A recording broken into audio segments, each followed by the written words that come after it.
शोपियां में हिफाजती दस्तों पर फायरिंग हुई है। दहशतगर्दों ने सीआरपीएफ और पुलिस की टीम पर फायरिंग की है। हिफाजती दस्तों ने पूरे इलाके को घेर लिया है। इलाके में फौज का सर्च ऑपरेशन जारी है। इस वक्त की बड़ी खबर आपको बता रहे हैं। शोपियां में हिफाजती दस्तों पर दहशतगर्दों के जरिए फायरिंग की गई है।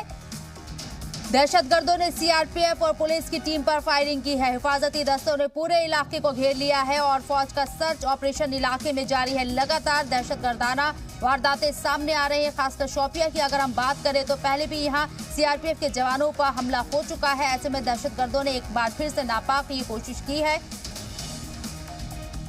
सीआरपीएफ और पुलिस की टीम पर फायरिंग की गई है। दाऊद नाइक हमारे नुमाइंदे हमारे साथ मौजूद है बात करने के लिए। दाऊद, बड़े ही अफसोस की बात, शोपियां में एक बार फिर से दहशतगर्दाना यहां पर वारदात को अंजाम देने की कोशिश। अभी क्या सूरत हाल है, क्या अपडेट है?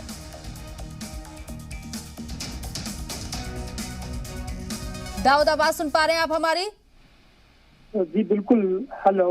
इमाम साहिब शोपियां का इलाका है, काफी सेंसिटिव इलाका माना जाता है और आज दोपहर मिलिटेंट्स ने इस नाका पार्टी पे गात लगा के अंधाधुंध फायरिंग की थी। हालांकि खुशकिस्मती की बात यह रही कि इसमें किसी भी किस्म का जानी नुकसान नहीं हुआ। और साथ ही मैं आपको बता दूं, जम्मू कश्मीर पुलिस फौज और सीआरपीएफ ने पूरे इमाम साहिब इलाके को अपने मुहासरे में लेके रखा है और अब तलाशी कार्रवाई जो है वो शुरू कर दी गई है। कुल मिला के आज फिर से इमाम साहिब शोपियां में मिलिटेंट्स ने अपनी प्रेजेंस का दाऊद, बड़ा चैलेंज और बड़े ही अफसोस की बात है, रह रहकर दहशतगर्द सिक्योरिटी फोर्सेस को अपना निशाना बना रहे, सीआरपीएफ को अपना निशाना बना रहे। इससे पहले भी सीआरपीएफ के जवानों पर अटैक किया गया था।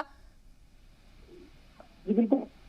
नाका पार्टी की बात करते हैं, ये बिल्कुल सॉफ्ट टारगेट रहता है मिलिटेंट्स के लिए, क्योंकि नाका पार्टी परमानेंटली किसी मुकाम किसी मखसूस जगह पे होता है तो सॉफ्ट टारगेट रहता है मिलिटेंट्स का।